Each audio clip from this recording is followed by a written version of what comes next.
It is a magnificent space. It is a state-of-the-art space. The tools that the students need to learn to use, we now have the appropriate tools for them to learn. Hi, I'm Kimberly McCorkle, Provost and Senior Vice President for Academic Affairs at East Tennessee State University. From the moment I arrived on this campus, I have been inspired by our faculty, their passion for what they do, their belief in the power of higher education, and the way they are transforming the lives of their students. This podcast is dedicated to them, our incredible faculty at ETSU. Hear their stories as they tell us why I teach. In this episode, we will talk with Professor Karen Brewster, Chair of the ETSU Department of Theater and Dance. An ETSU alumna, Professor Brewster studied under the esteemed Daryl and Bud Frank while earning her undergraduate degree. She then earned an MFA in costume design from Michigan State University, followed by years of working in professional theater companies. After honing her talents as a professional artist, she joined the faculty at ETSU in 2000, where she now inspires students in her theater history and theatrical design courses. In 2017, Professor Brewster was named one of ETSU's notable women for her leadership, creativity, and commitment in the classroom and the community. Enjoy the show. Professor Brewster, welcome to the show. Thank you. I start my podcast with the same question for every guest. Take me back to your first day of teaching at ETSU as a faculty member. Looking back on that day, what is one piece of advice you would have given yourself? That's a great question, and thank you, Provost McCorkle, for inviting me today. It's to think back, it was August from 2000, so that's been a while ago. Yeah. I think the advice I would give myself is maybe trust yourself. If I'm talking to myself, trust yourself. You'll be fine. And also trust the students. I have learned that trusting the students is really an important aspect to remember. That's wonderful. So at ETSU, as you know, we place a premium on getting hands-on experiences for students. You, like so many others in your department, bring real-world experiences to the classroom. Tell us how that shapes the way that you teach. It's everything we do. Everything we do is hands-on. We have, as you know, our residence currently is in the Bach Theater there in the Martin Center for the Arts, and so it's essential for us, the hands-on thing. It really is what we're all about.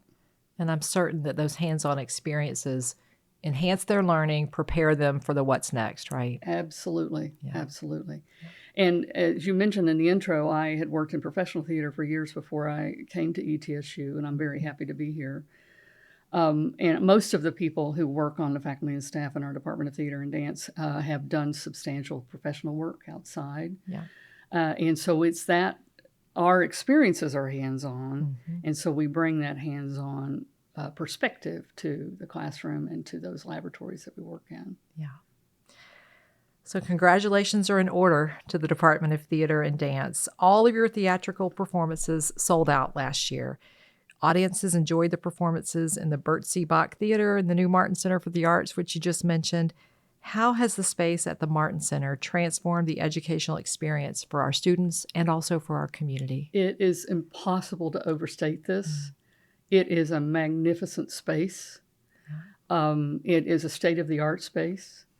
The tools that the students need to learn to use, we now have the appropriate tools for them to learn with. And so they are working in a state-of-the-art facility, and so they'll be ready because they're working in this space to go out and work in any place that they end up working in.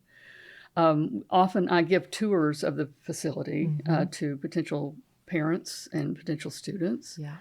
And what the space does, in addition to giving us the state-of-the-art facility to work in, is it signals to those potential parents, because they have said it to me repeatedly, that this is the support for the arts that the university provides. And it really shows the priority that the arts have for ETSU and for the administration. And we're greatly appreciative of that. And that's important as well. But we can't overstate the importance of that space and that facility to us and to our program. Well, it's wonderful. And I know you had the unique experience as a faculty member of helping to design that space. We Can you did. talk a little bit about Oh, that? that's wonderful. Yeah. Yeah, and we feel very privileged. Again, thank you to the ETSU leadership to allow us to have a seat at the table when the building was being planned, Yeah. because that has made all the difference for us. And when I give those tours to parents and students, I talk about, we had input in the way this is arranged, the way the scene shop is, the placement of the scene shop next to the performance space. We had input for that, and it was very important, and it makes it a very functional space. The fact that the end users had input there is really impressive, and we're thankful for that. Well, I've had the wonderful pleasure of attending many performances in the Bach Theater with Dr. Bach in attendance. So always thrilled to have you all. He's been such a wonderful supporter of the programs and of the arts. It's great for him to be able to see the facility. Yes. Such an enthusiastic theater audience member, and he's very, very knowledgeable. Yeah. And I'm always impressed with him. Me too. And appreciative of him. Can you share any insights on the role of theater in society and its potential impact on students' lives? Well, we've seen it with this COVID thing we've just been through, how critical the arts are for society and for our students. The arts give us an opportunity to kind of make sense of what's happening around the world. All the arts do, not just theater, but all the arts that we have here on campus. And we have tremendous units that practice arts and teach arts here on campus. Yeah. And what the arts do is they provide a way for us to make sense of the world. And when you think about the critical events that are happening currently and what we've just been through, the arts are essential. And our students enthusiastically come to us and go to the arts and want to participate because it's necessary, it's needed.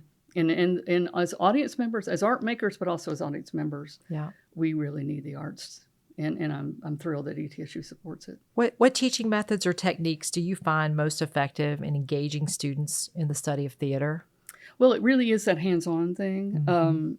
The students really respond to it.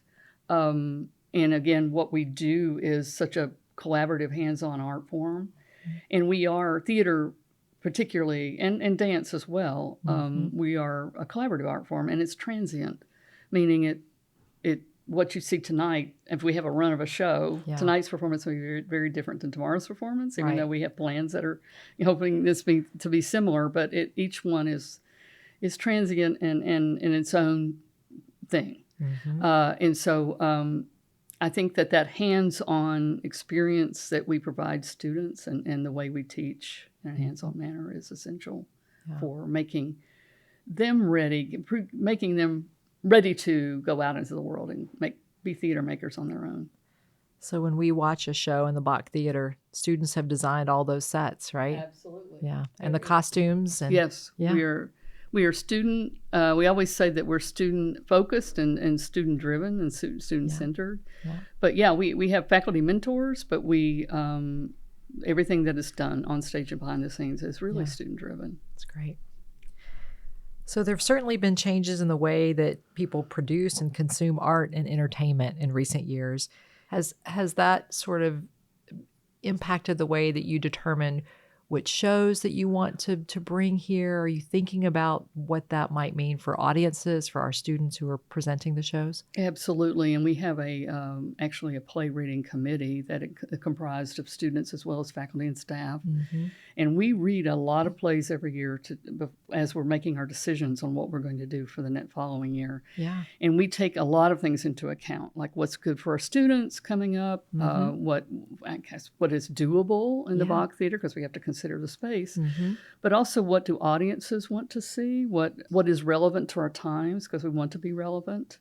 And so we have a lot of things we want to take into account.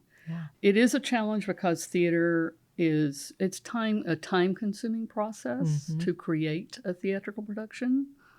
And I think that actually we see this in our students, that students appreciate and are really kind of hungry for that kind of process because we live in a digital age, right? And so theater is really a little more, if we're doing it right, we're taking our time to put that together. And so that can be a challenge, but also I think that once people understand that, they embrace it, because I think we do have a hunger for that kind of experience. Yeah. We're kind of missing that, I think. Yeah, we think about that very deeply. Are you able to share a preview of what's to come this upcoming year? Well, yes. Actually, the shows that are coming up, we usually, what we're doing that's different this year, are kind of a signal of growth for us. We have our new musical theater program, which started in fall of 2019, headed by Dr. Brad Fugate. And of course, it started just before the pandemic, and so we were a little bit slow out of the gate just because we initiated the program just before the pandemic. But now we are seeing it, which I knew it would grow, starting to grow very quickly. And Dr. Fugate's done a wonderful job with that. And in the past, we did one musical a year. Now this coming year, we're going to do 2 musicals, a musical in the fall and a musical in the spring. Wonderful. And so we have 2 straight plays, as they're known, or non-musical shows next year, and then 2 musicals. And so in the fall, we're doing These Shining Lives, which is a straight play about, it's also the story of Radium Girls. Some people may be familiar with that. Yeah. Young women, based on a true story, that painted the clock faces using toxic materials, and it ended up causing them to lose their lives as a result, or have drastic problems with health. Yeah. And so that's the first story. And the second one is James and the Giant Peach, the musical. Oh, wonderful. Which is a theater for youth. And we try to maintain a theater for youth presence on our stages. And we have a close relationship with the university school, and they usually come over to see what we do, but we also invite other area schools to come to see the show. And so that's for fall. And then in the spring, we're doing Eurydice in the winter, which is based on Greek mythology. Yeah. And that will be directed by Dr. Ante Ursic, our new physical theater professor. And he has some very interesting things planned, including wire walking and maybe aerial silk. Is that right? Wonderful. For that show. How exciting. Yeah. And then the final musical is Heathers, which I think a lot of students are excited about doing. That's fantastic. And that will be directed by Melissa Schaefer. Wonderful. And Dr. Brad Fugate will be doing musical direction for both of our musicals. So we're looking forward to it. We did Little Shop of Horrors last spring, and it was very well received. Yes. So. Fantastic. Oh, I'm really excited. Sounds like a great set of performances. Can you share an example of a particularly memorable or transformative teaching moment that you've had while at ETSU? Maybe not a particular moment, but I can talk about, I'd be happy to talk about, as you said in the introduction, I had worked in professional theater before I came to ETSU. And when I first came, I was the costume designer in our department was in a unit in the Department of Communication. And now we're our standalone department, as you stated. But and so I was costume design professor, and also did other theater teaching, but I ran the costume shop, and it was the first time we actually had a producing costume shop on campus. Yeah. And we see that as a learning laboratory. And at that time, it was located in Brooks Gym. And so that was every afternoon from 1 to 5. I was overseeing that costume shop. And so I'd come from doing professional costume shop supervision, and then I came onto campus and created a professionally modeled costume shop, and spent my afternoons overseeing that shop. And so we have all of our students that come through the program, and we currently have our shops in the Martin Center that are run by wonderful people. The costume director is Beth Skinner, and the technical director is Zach Olson. And they run it full time. But at the time, with Melissa Schaefer, we were running shops side by side in Brooks. And so I just spent my afternoon with the students, and every student came through there. Yeah. They were either work study, or they were laboratory students, or they were taking classes in other ways. And so just that experience working hands-on with the students and utilizing that professional experience that I just come from was very special time. I'm certain that stands out as... It does. Yeah, great memory. As I noted in the introduction, you had the opportunity to study under Daryl and Bud Frank while you were earning your undergraduate degree here. Can you tell us a little bit about that experience? Bud and Daryl Frank, even though I call them Mr. and Mrs. Frank even now, I never call them by their first names. Uh-huh. But they had such an impact on every student that they had contact with. Every student I've ever spoken to, since I've become chair of the department, I sometimes talk to alumni who were here with them when I wasn't here at other times. Everyone has the same response when they talk about those two. Mrs. Frank, who I call her Mrs. Frank, they're no longer with us. They both have passed on, but I kept contact with her all the way until she passed away just a few years ago, and Mr. Frank as well.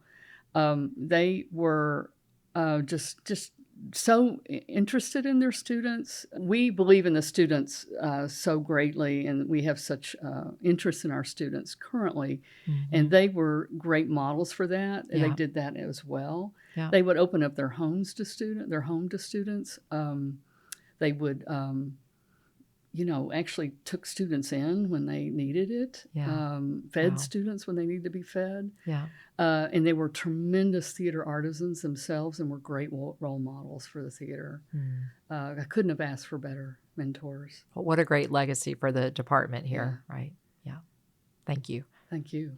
So I have to ask, of all the performances that you have been a part of here, is there a favorite? Do you have one or a couple that stand out? It is so. A lot of times, I know my colleagues and I will talk about this. So it's a common kind of question that people will ask. What is the favorite thing you've ever done? Yeah. And it's really hard. And we all kind of agree it's hard to pick one because as theater professionals, we see each one as a kind of a unique entity in itself. Yes. I will definitely say that the one we just completed, A Little Shop of Horrors, that was because of the success of it. Yeah. And every aspect of it seemed to work well. Yeah. And also the audience response to it. I certainly would put that high on the list. That's great.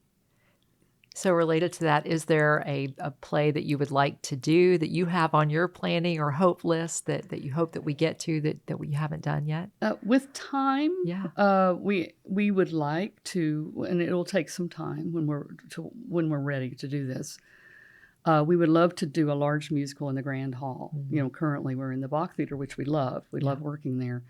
But if we could mount a larger musical in the Grand Hall for the sake of our students, that would be wonderful. But that's going to take some time and planning, working with the Department of Music and others. Yeah. And with time, we're going to hopefully do that.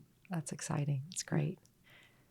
Finally, Karen, what impact do you hope that you have made on your students? When I think of contact with students that I have here at ETSU, what I'd love for them to take away is, and not just from myself, but from the whole department, is I want them to, we believe in them. We believe in our students. And I want them to understand that we do believe and value them. That's first and foremost. And we also want them to understand the arts and the value for the arts, and to go away from us, no matter what they end up doing in life, to take that value of the arts and to take what they can do artistically into their lives in whatever way that means, and just believe in themselves. So they take that belief that we have in them and personalize it and take it away and just believe in what they can do and the impact that they can have on the future. That's great. Thank you, Karen. I have thoroughly enjoyed watching the creative work of you and the Department of Theater and Dance and all of your colleagues on stage, at the Martin Center, and the Bach Theater, and I appreciate your leadership and commitment to the students at ETSU. Thanks for listening to Why I Teach. For more information about Professor Brewster, the Department of Theater and Dance, or this podcast series, visit the ETSU Provost website at etsu.edu/provost. You can follow me on Twitter at ETSU Provost. And if you enjoyed this episode, please take a moment to like and subscribe to Why I Teach wherever you listen to podcasts.